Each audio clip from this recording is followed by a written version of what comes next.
Good afternoon, and thank you for another online video tutorial and training brought to you by lowvarates.com. Today we're going to talk about VA interest rates and when and why they go up.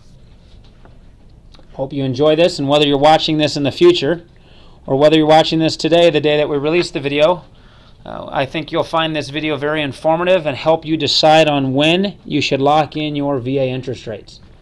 Now, to understand why VA interest rates go up and why they go down and what affects them, you need to understand some very basic rules, or I guess facts, about the Federal Reserve and the Fed policy. So we're going to get into that right now.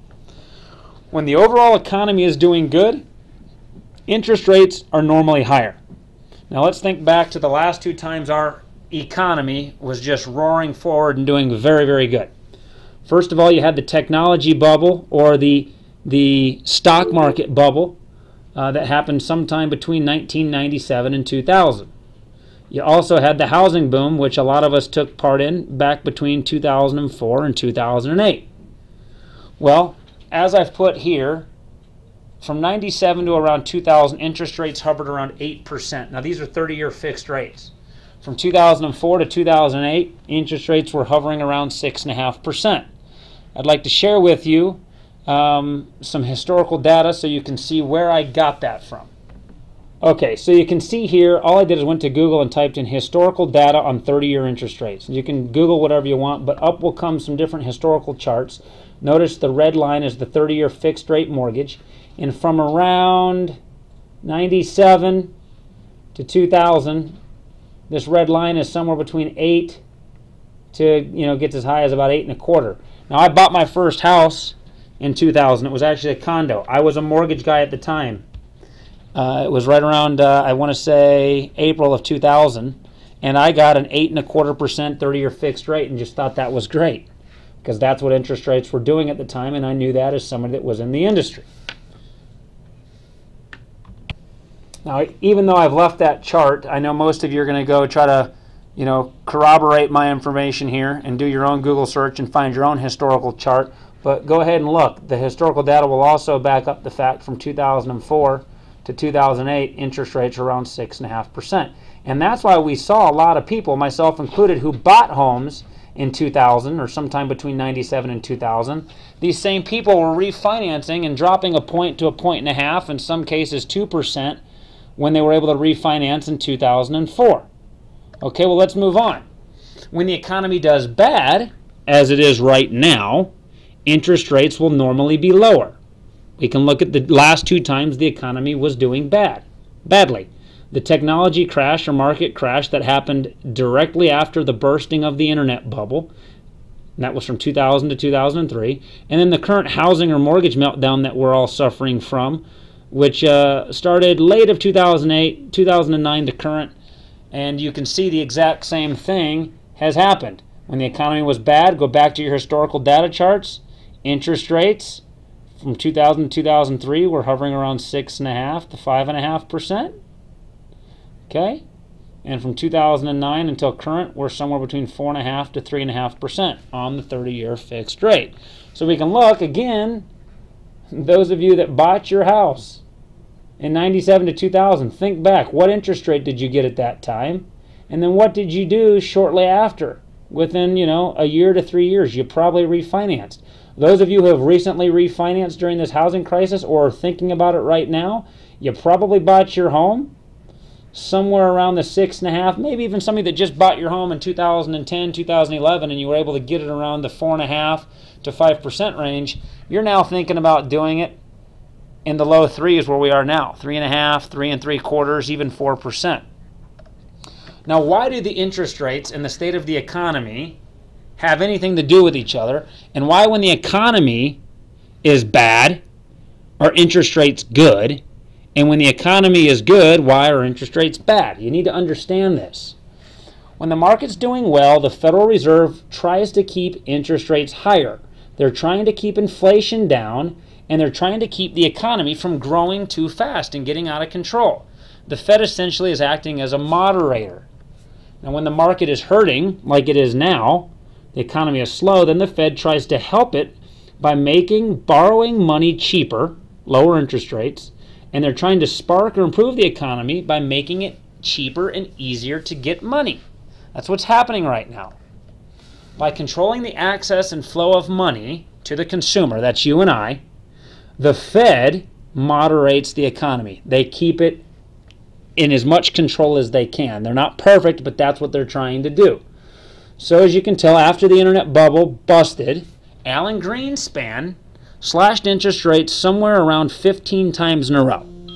I don't exactly know how many times he did it. I want to say it was over 20, but it was at least 15.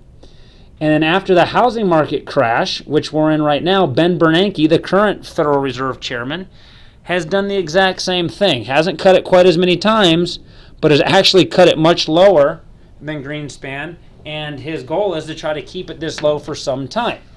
He does not have complete control over that, but that's what they're trying to do. So if you're on a VA loan right now, how does this affect you? Well, let's keep in mind, we have been in a bad or sluggish economy for the past 3 to 3.5 years. Ever since the housing market, imploded and the mortgage meltdown happened, the Fed has tried to keep interest rates low by cutting them, and now that they're as low as they can actually be cut, they're trying to keep them low for as long as they can. Now, over the past 2 months, so in both January and February, unemployment claims have dropped. We still have very, very high unemployment and the economy is still doing bad. However, the fact that less people are trying to claim unemployment benefits, some people see this as a sign that the economy may be improving. Time will tell if we are, but the writing is on the wall that perhaps we're coming out of this 3 to 3.5 year slowdown. Now, if you've been watching the news, Greece and other parts of Europe are also very close to their own version of the bank bailout that we saw here in this country. They're trying to prop up Europe, and as they come closer and closer to, bailing Europe out, that could also have a positive impact on our markets or our economy here. If the economy does improve, which it's going to at some point, then as we know from the historical data and from history, then interest rates are going to go up.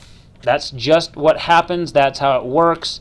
That's how the people that control our money, the Federal Reserve, the U.S. Treasury, that's what they do. They will increase rates, and rates will go up as the market improves. So let's look at a single day snapshot. Today is March 14th, 2012. Today happens to be one of the worst days in the last 12 months for the 30-year U.S. Treasury bond. And to keep it simple, let's just say it's one of the worst days in the last 12 months for the 30-year fixed rate mortgage, VA mortgages. Now, it's just one day, so who knows what tomorrow will bring, but it is a sign of some things that may happen. Now, why did the 30-year Treasury bond fall? As the Treasury bond gets worse, interest rates go up. Well, just yesterday, on March 13th, the Federal Reserve stated that they saw these rising gas prices, there's talk of gas prices being $5 by the summer, could cause inflation in the short term. Anytime you hear the word inflation in the news, this is bad for interest rates. This is bad for bonds. Just know if there's talk or signs of inflation, interest rates will be going up.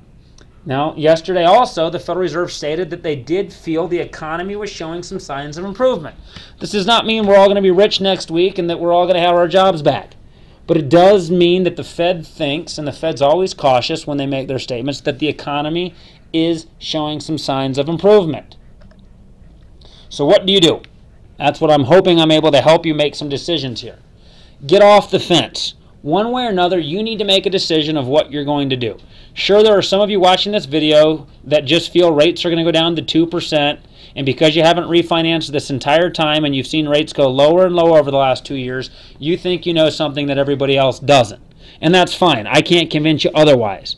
But if you educate yourself on economics and on history, you're making a very risky assumption by thinking interest rates are either A, going to stay low for a long time, or even more risky than that, if you believe interest rates are going to go lower. I do not think that's a smart assumption to make. All signs are pointing to interest rates having bottomed. I've been in the mortgage industry since 1997. Yes, I will be honest and tell you I did not see interest rates going from the 4.5% range that we saw a year ago This time last year, we were putting people at 4.5%. I did not see them going to 3.75. So I cannot predict or promise you what the market's going to do, but I do try to base those decisions on facts and on historical data. And interest rates have never been this low since we've been keeping interest rates recorded. Even if rates do go up in the short term, as I've mentioned, they're still historically low, so I don't want anyone to feel like they've missed out on the opportunity to refinance. There's still time. So while there's time, you need to act. You need to do something. All I'm trying to do is warn you before you do run out of time and look back and wish you had done more, or wish that you had applied for your refinance or your purchase before rates went up. So if you're asking me if lowvarates.com or myself are predicting that interest rates are headed higher and that they are not going to ever go lower, no, I'm not making that prediction. I don't make market predictions. But I am suggesting that you do the smart thing and lock your loan in now. Take into consideration that rates may be headed higher over the next few months, and when they do decide to go up, historically speaking, they go up for an extended period of time. Sure, rates might fall back again. There's no problem with that. I hope they do. If they do, then the VA Streamline loan, which is great for all of our military homeowners who have VA loans, the VA Streamline loan will allow you to refinance your loan again when rates go down. So why not protect yourself today by taking today's rates, and if you do see rates go down in the future, refinance again. We have all sorts of no-cost VA Streamlines, and that's exactly why we love doing them, because they're great for our military homeowners. So here's what you need to do now. Get back in touch with your loan officer. If you've been working with one, you can call us toll-free at 866-569-8272 and speak with somebody today. You can even go online to lowvarates.com and fill out one of our online forms, and we will get in touch with you as quickly as we can. Thanks for listening. Hope you found this to be a very informative training. We look forward to working with you soon.